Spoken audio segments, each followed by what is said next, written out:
우리에게 주시는 하나님의 말씀입니다. 신약 성경 로마서 5장 1절로 2절 말씀입니다. 신약 성경 로마서 5장 1절로 2절 말씀입니다. 한 목소리로 봉독합니다.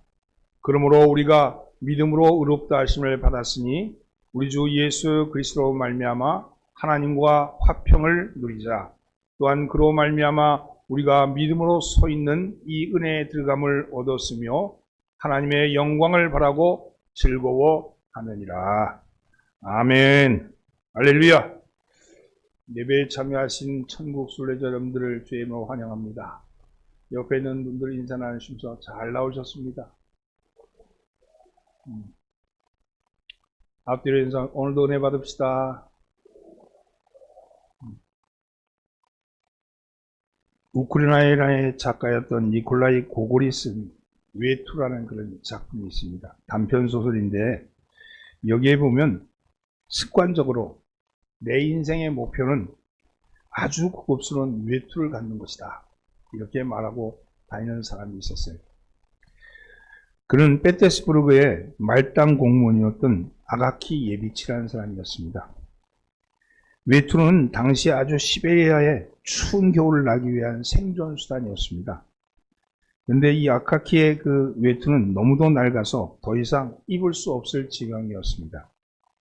아카키는 외투를 마련하기 위해서 극도의 내핍 생활을 시작합니다. 연봉이 한 400루블 정도 받는데 그 하급 관리의 연봉이 400루블인데 연봉이, 그런데 외투 한 벌에 80루블 정도 하는 외투였어요. 그러니까 그걸 입으려면 굉장히 쉬운 일은 아니겠죠. 아카키는 홍차도 마시지 않고 촛불도 켜지 않고 심지어 옷이 헤어질 것을 염려해서 집에 오면 옷도 벗어놨습니다. 그렇게 해서 간신히 외투 한 벌을 마련하게 되었습니다. 그런데 어느 날 상사의 파티에 초대받아서 갔다가 외투를 입고 나갔다가 아카키는 집에 돌아오는 길에 그만 강도를 만나서 그 외투를 빼앗기고 맙니다. 그 이후에 아카키는 좌절의 늪에 빠져버렸죠. 너무도 속상한 나머지 시름시름 앓다가 그만 죽고 말았다. 외투 한 벌이 그의 인생의 전부였는데 빼앗기고 나서 죽고 말았다. 아카키는 그렇게 외투 한 벌에 마음을 두고 살았던 거죠. 언젠가 고등학교에 가서 특강을 할 시간이 있었는데 거기 가서 왜 그렇게 열심히 공부하느냐고 물어본 적이 있습니다. 하나같이 말하기를 성공하기 위해서 공부한다, 이렇게 대답했어요. 그래서 그렇다면 성공이 뭐냐 이렇게 물었더니 애들이 뭐 여러 가지 말이 난 돈 많이 버는 거요, 좋은 대학 가는 거요, 자기가 원하는 자리에 올라가는 거요, 어떤 사람 건물 한 채 갖는 거요, 그렇게 떠드는 아이들이 있었죠. 다양한 대답이 나왔습니다. 그래서 그게 진짜 참된 성공이냐 그렇게 묻자 조용해졌습니다. 인간은 누구나 이 땅에서 성공적인 삶을 살기를 원합니다.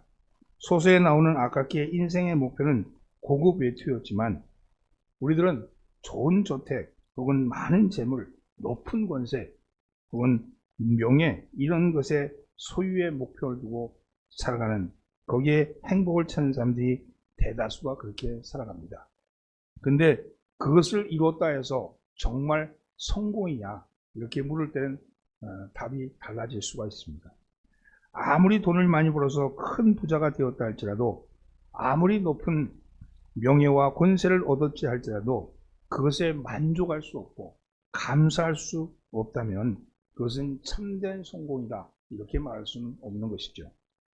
많은 사람들은, 이 땅에 사는 많은 사람들이 소유를 가지고 행복이라고 생각하고 소유를 가지고 성공이라고 생각합니다. 에리 프람이라는 신학자는 소유에는 행복이 없다, 행복은 존재에 있다, 이런 말이었어요. 여러분, 마치 소유하면 행복해질 것 같은 착각 속에서 스스로가 속이면서 인생을 사는 것이 오늘의 사람들의 모습이라는 거예요. 그러나 비록 그리 큰 부자가 아닐지라도, 그리 큰 명예나 권세가 없다 할지라도 자기가 성취한 것에 대하여 만족하며 관계된 모든 영역에 대해서 감사할 수 있다면 그것이야말로 성공 아니겠습니까? 참된 성공이란 우리가 관계하고 있는 모든 관계가 원만하게 잘 되어서 감사할 수 있는 상태가 되는 것이 참된 성공이라고 얘기할 수 있죠. 그런 의미에서 그리스도인에게 있어서 성공은 구원을 받는 것이라고 말할 수 있습니다. 구원은 믿음으로 의롭다 하심을 통해서 받는 것이죠. 그래서 우리는 그런 의미에서 보면 우리는 성공한 사람이다, 이렇게 말할 수 있습니다. 하나님께서 우리를 예수 그리스도로 말미암아 예수 그리스도를 통하여 이미 놀라운 축복된 존재가 되게 하셨습니다. 소유가 있는 것이 아니라 존재에 있다면 우리는 우리가 관계한 모든 것에 대해서 만족하고 그것에 대해서 감사할 수 있는 그런 상태, 구원받은 상태가 그렇다면 우리는 그리스도인으로서 성공한 사람들이죠. 그리스도인에게 성공은 구원을 받는다고 그런 거죠. 로마서 8장에서 하나님께서 우리를 성령께서 거주하시는 거룩한 사람이 되게 하셨으며 하나님의 모든 것을 상속받은 하나님의 후사요 자녀가 되게 하셨다고 했습니다. 우리는 맏아들 되시는 예수님의 형제가 됨으로 인해서 영광스러운 하나님의 가족이 되었다고 말합니다. 이보다 더 큰 성공이 어디 있겠습니까? 우리는 이미 가장 성공한 사람들입니다. 가장 성공한 사람들. 성공하는 것도 중요하지만 그런데 그 성공을 누리며 사는 것이 바로 복인 것이요. 성공했다 그래서 그 끝이 아니잖아요. 그 성공을 왜 합니까? 성공을 누리기 위해서 하는 거 아니겠어요? 여러분, 우리가 그리스도인으로서 우리 여러분들이 다 성공한 사람입니다. 그런데도 불구하고 그 성공을 누리지 못한다면 우리는 우리의 삶이 그렇게 행복하다고 말할 수 없지 않겠습니까? 그렇다면 그리스도인들이 누려야 할 그런 복된 삶의 모습은 어떤 모습일까 하는 것입니다. 오늘 본문은 그 말씀을 하고 있는 것이죠. 첫째는요, 따라서 해보세요. 하나님과 화평을 누리며 삽니다. 1절 말씀을 함께 봉독합니다. 그러므로 우리가 믿음으로 의롭다 하심을 받았으니 우리 주 예수 그리스도로 말미암아 하나님과 화평을 누리자. 하나님과 더불어 화평을 누리자. 하나님과 더불어 화평을 누리자. 이렇게 말씀합니다. 이것은 그전에는 하나님과 화평하지 않은 관계였다는 거잖아요. 하나님과 원수되었다는 뜻입니다. 원수가 아니었다면 굳이 화평을 누리자 이렇게 말할 필요가 없지요. 화평은 원수 관계, 적대적인 관계에 있는 사람이 회복되어서 화목한 관계로 돌아오는 것이기 때문입니다. 화평인 무엇이 생기거나 무엇을 얻어서 오는 것이 아니고 관계가 회복되면 화평이 생깁니다. 특별히 사랑하는 사람들 사이에 관계가 나쁘면 마음이 얼마나 불편합니까? 자식이 집을 나가면 아무리 좋은 것을 많이 가지고 있어도 마음이 평안하지 않습니다. 그러나 자식이 돌아오면 마음이 평안해지죠. 부부 사이에 부부가 싸웠다가 화해하고 같이 밥을 먹으면 속이 편해집니다. 이것이 화평이지요. 화평이란 이렇게 어떤 것을 소유하기 때문에 생긴 것이 아니라 관계가 회복되는 것을 가리키는 겁니다. 그런 의미에서 화평이라는 것은 부서진 관계, 부러진 관계가 회복되는 것을 의미하는 겁니다. 옷을 입다 단추가 떨어졌어요. 맞는 단추를 찾은 거 없는 거예요. 아무리 찾아도 없어요. 그래서 비슷한 단추를 달았습니다. 다른 사람들은 눈치채지 못했지만 그 옷을 입을 때마다 마음이 걸려요. 단추가 하나, 이게 다른 단추인데 하는 게 걸리는 거죠. 그러다가 방 청소를 하다가 그 떨어진 단추를 발견하고는 예전의 단추를 떼어버리고 그 발견한 단추를 달았습니다. 그때 마음의 평화가 찾아왔어요. 마치 이와 같은 겁니다. 화평이라는 것은 회복되는 것이죠. 원상태로 회복되는 것. 하나님과 우리의 관계가 원상태로 회복되는 겁니다. 우리가 뒤틀려진 관계, 그 뒤틀려진 관계로 말미암아 우리의 삶이 다 뒤틀어졌는데 하나님과의 관계가 회복되니까 나머지 것들도 회복이 되는 겁니다. 화평은 하나님과의 뒤틀린 관계가 제자리로 찾아오는 것을 의미합니다. 그런데 이 세상은 화평스럽지가 않습니다. 나라를 봐도 그렇고 사회를 봐도 그렇습니다. 우리 교단을 봐도 그렇고 가정들을 살펴봐도 평화롭지가 않습니다. 다 제멋대로입니다. 돈은 있습니다. 힘도 있습니다. 그런데 마음에 평안이 없습니다. 사회에 화평이 없습니다. 삶의 평화가 없습니다. 왜 그렇습니까? 관계가 뒤틀려졌기 때문입니다. 하나님과의 관계가 뒤틀려졌기 때문에 하나님과의 관계에 평화가 없으면 그 다음에 사람 사이의 관계도 평화가 찾아오지 않습니다. 여러분, 속이고 속고 죽고 죽이는, 겉으로는 웃지만 뒤에서는 칼을 들이대는 관계, 앞에서는 웃지만 뒤에서는 험담하는 그런 사회의 모습들, 이러한 관계는 하나님을 떠난 인간의 모습이죠. 하나님을 떠나니까 약육강식이 되고 하나님을 떠나니까 자연보태 생존 경쟁이 이루어지고 있는 겁니다. 이것이 죄인의 모습이죠. 하나님을 떠나고 나니까 경쟁해야 되고 싸워야 되고 이겨야 되고 죽여야 되고 그렇게 사는 것의 모습이 오늘 이 시대의 모습 아닙니까? 하나님을 떠난 인간은 평화가 아닌 증오, 공존이 아닌 공멸, 상생이 아닌 상살의 관계, 생명이 아닌 죽음을 향해 달려가는 관계가 된 것이죠. 하나님을 떠난 인간은 눈에 보이는 것만 추구하다 보니 눈에 보이지 않는 것에 대해서는 소홀해지고 눈에 보이지 않는 영혼은 그래서 고독해진 거죠. 여러분, 속이 빈 바람떡처럼 한번 푹 하고 꺼지고 마는 겁니다. 때로는 자만감이, 때로는 자괴감이 마음을 지배하지만 그 어떤 한순간에 꺼지고 마는 빈 풍선일 따름입니다. 하나님을 떠나 생명의 뿌리가 끊긴 영혼이기에 언제 죽을지도 모르는 공허와 죽음이 지배하고 분노와 미움 그리고 저주가 품어져 나오는 것입니다. 하나님을 잃어버린 것은 내 생의 한 부분을 잃어버린 것이 아니라 전부를 잃어버린 것이죠. 그런데 예수 그리스도를 통해서 우리는 다시 하나님을 만났습니다. 그래서 하나님과의 관계가 회복되었다는 것은 내 인생의 한 부분이 회복된 것이 아니고 내 인생 전부가 회복되었다는 것을 의미합니다. 근본의 문제가 해결되었다는 것이죠. 이제 지엽적인 문제는 더 이상의 문제가 되지 않아요. 근본의 문제가 해결되니까 뒤틀어진 것이 바로 되는 과정이 있을 뿐입니다. 샘이 솟고 있으면 수돗물이 끊어져도 문제가 되질 않습니다. 이제 우리는 예수 그리스도로 말미암아 의롭다함을 얻게 되었고 하나님의 자녀요, 하나님과의 관계가 회복된 우리는 하나님의 가족이 된 것입니다. 근본적인 문제, 원죄의 문제는 해결되었습니다. 죄악으로 만들어내던 나무의 뿌리가 뽑혀버린 거지요. 하나님의 자녀가 된 겁니다. 주님이 내 안에, 내가 주님의 안에 살게 되었다는 것이죠. 하나님의 거룩한 자녀로 살아가는 겁니다. 이것이 믿음으로 의롭다함을 받은 사람의, 구원받은 사람이 받을 첫 번째 축복입니다. 하나님과 더불어 사는 것. 하나님과 더불어. 우리의 영혼에 평강이 찾아오고 마음에 안심이 됩니다. 내일 전쟁이 일어날지라도, 내일 감옥에 갈지라도, 내일 역경이 온다 할지라도, 내일 죽음이 나를 기다린다 할지라도 하나님과의 관계가 회복된 사람은 마음에 깊은 안심이 있다는 겁니다.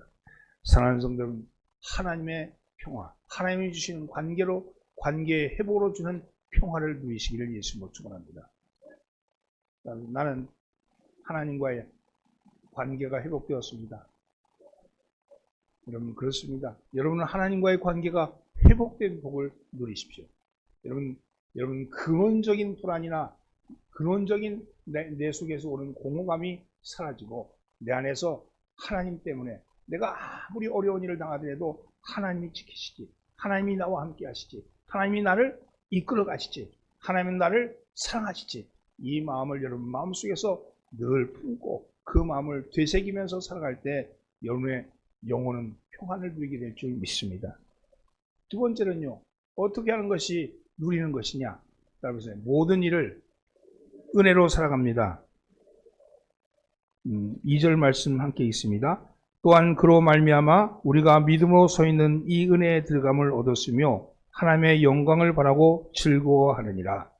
우리는 믿음으로 서 있는 은혜의 들어감을 얻었다고 했습니다.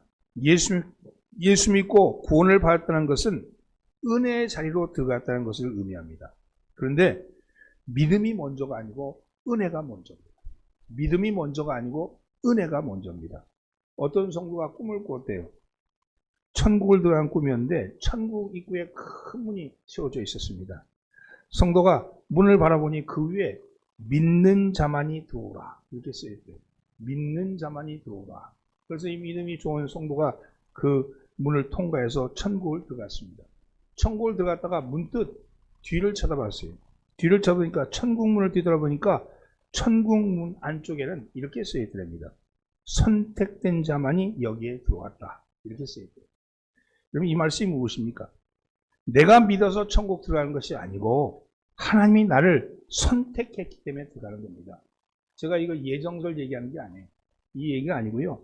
믿음은 내 힘으로 믿어지는 게 아니라는 거예요. 하나님이 은혜를 주셔야지. 하나님이 은혜를 주셔야지 믿어지는 겁니다. 그래서 믿음은 전적으로 하나님의 은혜입니다. 예수가 나의 구주된 것을 지식으로 아는 것이 아니라 하나님의 은혜로 믿어지는 거예요. 여러분, 은혜로 믿어지게 되면, 은혜로 얻었다면 그 후에는 은혜로 사는 겁니다. 여러분, 이것은 어떤 안내자의 도움을 받아서 훌륭한 궁전에 들어가 사는 것을 의미합니다.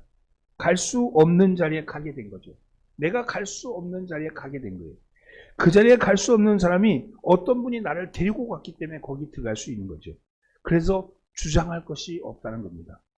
내 힘으로 한 것이 아니라고, 내 힘으로 한 것이라고 자랑하지 않고 이것은 내 힘으로 된 것이 아니라고 고백합니다. 믿음도 마찬가지예요. 믿음을 내 힘으로 했다. 이러니까 여기서 문제가 생기는 거죠. 그러니까 내 안에 나도 구원에 조금 기여했다 하는 생각이 들지 않겠어요? 그런데 그것이 아니고 하나님이 우리를 이미 선택하시고 우리를 은혜를 주신 거예요. 은혜를 먼저 주신 거예요. 전적으로 하나님의 은혜가 먼저입니다. 그래서 그 은혜로 말미암아 내가 믿어지게 되는 것이고 그 은혜로 말미암아 그 믿음을 유지하게 되는 것이고 그 은혜로 말미암아 내가 하나님 앞에 쓸 수 있는 것 아니겠습니까? 사랑하는 성도 여러분, 친구 따라서 영화관에 공짜로 들어가거나 공짜로 저녁 식사 한 끼 얻어먹으면 괜히 미안하죠. 괜히. 왜냐? 그런 겁니다. 예수 믿는 느낌도 그런 거예요. 내가 지금 예수 믿게 된 게 괜히 미안합니다. 내가 한 게 없는데 하나님이 하셨구나 하는 생각이 든 겁니다. 생각할수록 황송하고 누릴수록 미안합니다. 가질수록 부끄럽습니다. 이것이 은혜 받은 자의 생활인 것이죠. 내 힘으로 했다고 당당하게 사는 것은 은혜 받은 자의 생활이 아닙니다. 은혜로 사는 사람은 더 이상 남의 것을 빼앗으려고 들지 않습니다. 남이 가진 것을 차지하려고, 남이 차지한 위치를 내가 그 앞에 그것을 빼앗으려고 싸우려거나 빼앗으려고 들지 않습니다. 이것은 세상 사람들이 하는 모습이죠. 더 높은 곳, 더 많은 곳, 더 넓은 것을 갖기를 원하지만 그것은 내 힘으로 한다는 생각이기 때문에 그런 거 아니겠어요? 하나님이 주셔야 돼요. 하나님의 은혜로 되는 거예요. 그럼 그 자리를 찾아했다 할지라도 내 힘으로 된 것이 아니고 하나님의 은혜로 된 것이니 감사할 것밖에 없지 않겠습니까? 은혜 받으면요, 갑자기 자신이 가진 것이 너무 커 보이는 거예요. 지금 내가 이렇게 앉아있는 것이 너무 감사한 거예요. 여러분, 나 혼자 감당할 수 없고 나 혼자 먹을 수 없어서 나눠주게 되는 것이죠. 오늘 산다는 것도 기적입니다. 내가 오늘 숨 쉬는 것조차도 기적이구나 하는 것을 알게 되죠. 이렇게 산다는 것이 축복입니다. 내가 너무 건강한 것도 미안한 거예요. 아픈 형제를 보면서 내가 너무 감사하고 또 저 친구한테 미안한 느낌까지도 드는 겁니다. 이것이 바로 은혜 받은 사람의 모습인 거죠.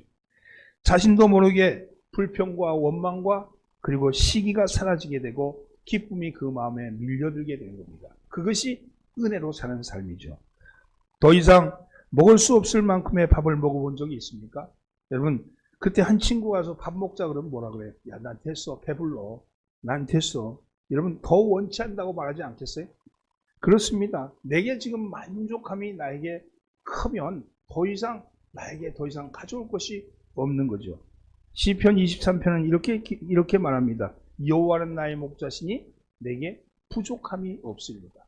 내가 만족합니다. 하나님으로 인해서, 하나님 한 분으로 인해서 내가 만족합니다. 그렇게 고백하는 거죠. 너무도 만족하고 너무도 기뻐서 이런 고백이죠. 내 잔이 넘치나이다. 하나님, 내 잔이 넘칩니다. 이것으로 족합니다. 자꾸 내 속에 깊은 곳에서 무언가가 흘러나오는데 그것은 기쁨과 만족함이고 감사함이죠. 여러분, 로마서 8장 37절에서는 이러한 모습을 보면서 이렇게 말합니다. 그러나 이 모든 일에 우리를 사랑하시는 이로 말미암아 우리가 넉넉히 이기리로다.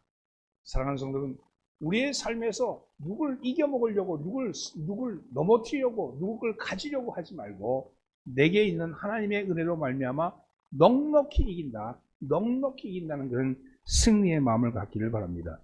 사랑하는 성도는 가진 것이 많아서 오는 넉넉함도 아니요 모든 것을 다 이루었다 해서 오는 형통함도 아닙니다. 모든 것이 하나님의 은혜로 여기면서 사는 것이죠. 하나님의 은혜로 여기니까 그 은혜 가운데 넉넉함이 있고 형통함이 있는 것입니다. 이것이 구원받은 삶의 모습이고 이것이 구원받은 삶의 축복 아니겠습니까?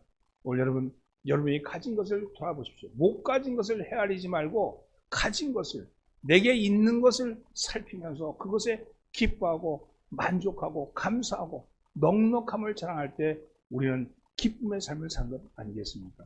오늘 사랑하는 성도는 여러분의 삶이 여러분 객관적으로 봐서 옆에 사람보다 못 산다. 내가 객관적으로 봐서 옆에 사람보다 건강하지 못하다. 이런 걸 생각하지 마세요. 하나님은 날 사랑하십니다. 저 사람과 비교해서 사랑함이 아니고 하나님은 내게 가장 좋은 것, 가장 알맞은 것을 주신 것에 감사하며 그 안에서 기쁨을 찾으면 여러분의 삶이 생명의 삶으로 흘러 넘칠 줄 믿습니다. 그렇게 되면 안 풀리던 문제도 풀리게 되고 그렇게 되면 막혀있던 문제도 해결되는 거예요. 빗장은 하나님이 붙잡고 있는 게 아니고 내가 잡고 있는 거거든요. 내가 잡고 있는 거거든요. 이 잡고 있는 빗장문을 놓으면 여러분 주님이 들어오십니다. 주님이 행하십니다. 오늘 여러분 가운데 주님이 행하시는 그 일을 느끼시면서 살아가는 여러분 되기를 주님으로 축원합니다. 나는 넉넉합니다. 아멘. 세 번째는요. 하나님의 영광을 자랑하며 삽니다. 세 번역으로 된 건데 한번 함께 공독해 보시죠. 2절 말씀이 세 번역인데 아마 함께 있습니다. 앞에 띄어 있는 말씀. 우리는 또한 그리스도로 말미암아 지금 서 있는 이 은혜의 자리에 믿음으로 나아오게 되었으며 하나님의 영광에 이르게 될 소망을 품고 자랑을 합니다. 이게 세 번역이에요. 이건 우리가 있는 건 개역 개정판인데 세 번역은 그렇게 쓰였는데 개역 개정판은 하나님의 영광을 바라고 즐거워하느니라 이렇게 했는데 세 번역은 하나님의 영광에 이르게 될 소망을 품고 자랑을 합니다. 이렇게 쓰였습니다. 여러분 구원받은 사람은요 하나님의 영광에 이르게 될 소망을 품고 살아가는 사람입니다. 여러분 그렇잖아요. 우리는 하나님의 영광에 이르게 될 소망을 품고 살아가는 사람이죠. 이 말씀은 우리의 소망이 하나님의 영광이라는 겁니다. 우리의 인생의 목표가 하나님의 영광이라는 겁니다. 왜 돈을 버십니까? 왜 결혼을 하십니까? 왜 공부를 하라고 하십니까? 사람은 무슨 일을 하든지 목적이 있어야 하잖아요. 인생에 목표가 없는 사람은 방황합니다. 무슨 일이든 간에 목적이 없는 사람은 계속 흔들리게 되어 있어요. 목적이 있으면 방황하지 않습니다. 왜 사는가에 대한 대답이 있으면 그 사람은 어떻게 살아야 하는가에 대해서 대답할 수 있습니다. 왜 사는가에 대한 목적이 분명하면 어떻게 살 것인가에 대한 방법을 찾을 수 있다는 것이죠. 아기를 낳는 것은 결혼의 목적이 아니듯이 돈을 버는 것이 인생의 목적은 아닙니다. 여러분, 그럼 인생의 목적은 무엇입니까? 사도 바울은요, 고린도전서 10장 31절에서 그런즉 너희가 먹든지 마시든지 무슨 일을 하든지 다 하나님의 영광을 위하여 하라. 이렇게 말씀했습니다. 여기서 하나님의 영광이란 말은 하나님의 존엄을 가리킵니다. 하나님의 위엄을 가리킵니다. 하나님의 권위를 가리킵니다. 하나님의 완전을 나타내는 표현을 영광이라고 그렇게 얘기해요. 독사, 영광, 글로리, 그것은 바로 하나님의 존엄입니다. 어떻게 하는 것이 하나님의 영광을 위하는 것인가? 그것은 하나님의 일하심이 내 삶 속에 드러나는 거예요. 하나님의 영광이라는 건 하나님의 존엄이죠. 하나님의 일하심이거든요. 하나님의 그 일하시는 것이 내 삶 속에 드러나는 것이 하나님의 영광입니다. 하나님의 존엄이더라고 하나님의 존귀하심이 여러분 자랑하게 되는 거죠. 하나님의 일을 자랑할 때 하나님이 일하셨어. 하나님이 그 일을 하셨어.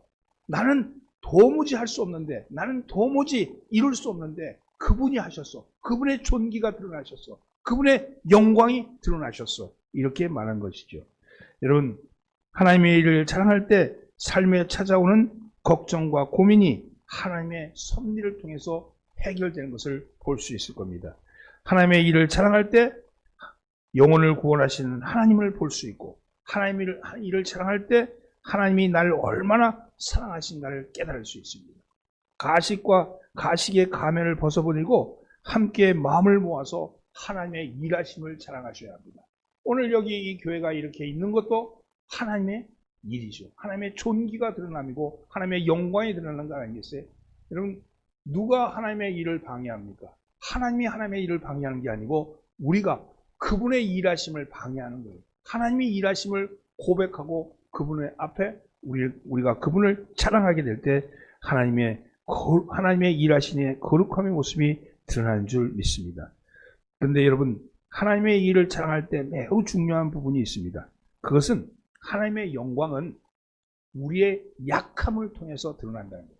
우리의 연약함을 통해서 하나님의 일하심이 드러난다는 겁니다. 죄인을 용서하시는 하나님, 약자를 들어 사용하시는 하나님, 넘어진 자를 다시 일으키시는 하나님, 그 하나님이 바로 우리가 믿는 하나님입니다. 여러분, 나는 약하지만 하나님이 나의 삶에 이러이러한 일을 하셨다라고 고백하게 되는 것이죠. 내 삶은 실패가 찾아왔지만 하나님이 새 일을 행하셨다. 내 실패 가운데 하나님이 일하심이 드러나는 거예요. 내 교만이 꺾여진 그곳에, 그래서 낙심하고 낙마하고 나는 아무것도 아닙니다. 나는 별 볼 일 없는 존재입니다. 이렇게 고백하게 될 때 거기에 하나님이 역사하시는 것이죠. 여러분, 그것은 다시 일어나는 삶을 우리로 하여금 주시는 거예요. 하나님의 일하심, 하나님의 영광은 다시 일하게 하심을 통해서 나타난다는 겁니다. 그래서 사도 바울은 로마서 5장 3절 말씀에서 우리가 환난 중에도 즐거워하나니, 이렇게 환난 중에도 즐거워한다, 이렇게 고백하는 것은 그것은 하나님이 일하시기 때문입니다. 하나님이 그 환난 가운데 일하고 계시기 때문입니다. 여러분, 하나님의 일을 잘하는 것은 나의 약함을 잘하는 겁니다. 다 잘되고 있다고 합리화할 필요가 없습니다. 여러분, 현실이 힘들고 이해가 안 되는데 믿음이 있는 척 할 필요도 없습니다. 그냥 솔직해져도 괜찮습니다. 잘난 사람처럼 보일 필요도 없습니다. 죄 없는 것처럼 보일 필요도 없습니다. 거룩한 척 할 필요도 없습니다. 하나님은 다 알고 계신데 뭘 숨길 필요가 있겠습니까? 여러분, 이 교회 공동체마저 나를 숨겨야 하는 곳이라면 여러분은 어디서 진짜 존재하는 나를 찾을 수 있겠습니까? 교회는 약함을 자랑하는 곳입니다. 그리고 그 약함을 용서받는 것이고, 그 약함을 하나님이 용서하셨으니 우리가 서로 용서하는 겁니다. 형제의 약점이 있는 걸 보면서 세상 사람들은 그것을 파고들어서 넘어뜨리려고 들지만 우리는 형제의 약함을 덮어주고 그것을 이해하고 그것에 대해서 힘을 주고 격려하고 함께 가자고 그렇게 말하는 것입니다. 여러분, 하나님의 용서가 있기에 그 누구보다도 약함을 비난할 수 없는 것이 바로 교회입니다. 여러분, 우리는 완전한 사람이 모인 것이 아니라 우리는 죄인들이 모인 죄인의 공동체 아니겠습니까? 그렇다면 여러분, 우리가 우리를 행해서 서로를 행해서 서로의 약함을, 여러분, 그 약함 속에서 하나님이 일하시는 모습을 발견하고 그 일하시는 모습을 자랑할 때 이 교회가, 여러분, 우리가 구원의 삶을, 성공의 삶을 사는 것 아니겠습니까? 사랑하는 성도분, 우리는 연약합니다. 우리는 넘어지기 쉽습니다. 그렇지만 하나님은 그런 우리를 사랑하셔서 당신의 자녀로 삼아주셨습니다. 하나님은 우리의 강함을 보고 우리를 택하신 것이 아니고 우리의 약함을 보고 택하셨고, 우리의 건강함을 보면서 우리를 부르신 것이 아니고 우리의 병들고 어려운 모습을 보면서 우리를 부르신 겁니다. 오늘 여러분 똑똑한 사람을 부르신 것이 아니고 여러분 잘 모르는 사람들을 부르신 거예요. 여러분들이 나는 잘났다, 난 세상에 비교할 것이 없다, 나는 세상에 아무것도 내가 부러울 것이 없다라고 그렇게 말하는 사람을 하나님이 택하신 게 아니고, 정말로 세상을 살면서 이것도 있으면 좋겠다, 저것도 있으면 좋겠다, 그렇게 마음속에서 늘 갈급한 사람들을 부르신 겁니다. 그리고 그들을 향해서 하나님의 진정한 하나님의 회복이 무엇인지를 가르쳐 주시고, 그것 때문에 내가 그전에는 내가 부족함 때문에 늘 갈급했는데 이제는 내가 만족합니다. 주님, 내게 있는 것으로 만족합니다. 내 안에서 감사의 고백이 일어나고 내 안에서 기쁨의 고백이 터져나오는 그런 모습. 그래서 하나님이 다 하셨습니다 하고 하나님을 자랑하면서 사시는 것이죠. 여러분, 하나님을 자랑하십시오. 하나님이 여러분 가운데 일하고 계십니다. 오늘 여러분 답답한 문제, 여러분 풀리지 않는 문제, 이건 도무지 내가 해결할 수 없는 문제가 여러분 있다면 겸손하게 하나님께 내려놓고 그분께 해결을 맡으십시오. 오늘 여러분, 주님은 그 일 때문에 우리에게 찾아오셨고 그 일 때문에 여러분 가운데 일하고 계신다는 사실을 기억하시기 바랍니다. 여러분, 하나님이 내 속에서 일하십니다. 아멘. 말씀을 정리합니다. 우리는 이 세상에 추구하는 성공을 추구하는 것이 아니고 하나님이 주신 성공을 살아가는 사람들입니다. 이미 우리는 성공을 하기 위해서 어떻게 할까? 그게 아니고 이미 성공한 사람들입니다. 성공한 사람이라면 그 성공한 사람이 누려야 할 삶이 있지 않습니까? 성공을 했는데도 계속 성공하겠다고 달려가지 말고 이미 성공했으니 그 성공을 누려야 된다는 거 아니겠어요? 어떻게 하면 성공을 누리며 삽니까? 하나님과 화평을 하며 살아주십시오. 하나님과 화평. 두 번째는 모든 일에 은혜로 살아가십시오. 하나님이 은혜로 가십니다. 세 번째는 하나님의 영광을, 하나님의 일하심을 자랑하면서 사십시오. 오늘 여러분 그러한 삶을 사시기를 예수님으로 축원합니다. 오늘 여러분의 삶이 그러한 삶이 될 줄 믿습니다. 기도합니다. 살아계신 하나님, 오늘 우리는 예수 그리스도 말미암아 성공한 사람들입니다. 하나님이여, 성공한 인생이 성공한 삶을 누리게 하여 주옵소서. 이미 돈을 많이 벌었는데도 불구하고 계속 돈을 찾는 사람은 여전히 거지 아니겠습니까? 오늘 하나님 우리에게 주신 것으로 인하여 기뻐하고 우리에게 주신 것으로 만족하면 하나님이여 우리의 삶이 넉넉한 삶이 될 줄 믿습니다. 하나님과 더불어 화평을 누리게 하여 주옵소서. 죄의 저주를 끊으시고 십자가를 지신 주님을 믿는 우리가 하나님 그 죄의 저주에 다시 들어가면 무엇하겠습니까? 하나님이여 십자가로 주신 화평을 누리게 하여 주옵소서. 내가 나된 것은 모두가 하나님의 은혜라고 고백했던 바울의 고백이 우리의 고백이 되게 하여 주옵시고 오늘도 하나님의 은혜 가운데 살게 하여 주옵소서. 또한 하나님의 일하심, 하나님의 영광을 자랑하며 살아가는 저희들 되기를 원합니다.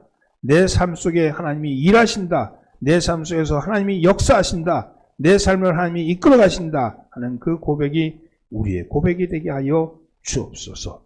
우리를 구원하신 예수 그리스도 받들어 기도드리옵나이다. 아멘.